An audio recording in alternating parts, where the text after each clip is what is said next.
If you are above 35 years, this video is for you, and try to share this video so that others can benefit from it.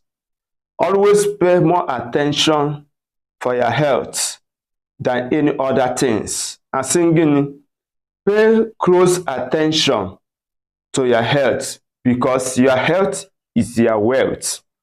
Second, try to engage on fruits and vegetables more than all this fry food and also carbohydrates food. I say try to engage yourself organic vegetable and fruits more than all this sugary drink, alcoholism, and less of it. Remember, a good health is a good wealth.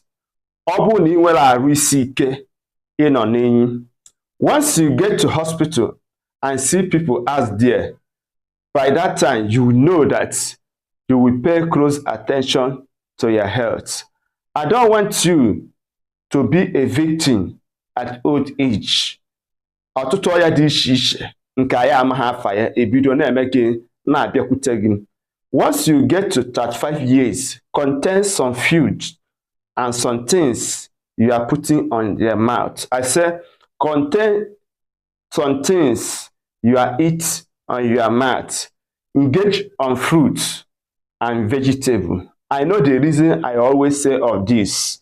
Maka na ndị be anyị si na atụala ọmarụ atụala ofeke ọsọba isi n'ahịa. Ụmụnne m ndị Igbo agaghị m ekwu ụmụ n'ọtụtụ okwu. Asị tụpụrụ nkịta ọkpụkpụ ma hapụrụ na n'ọgụ ndị mmụọ. Ndewo, aka mbụ nwanne unu nwoke bụ Maazi-UC. Ọnụrụ gakwara ibe ya ka emesịa.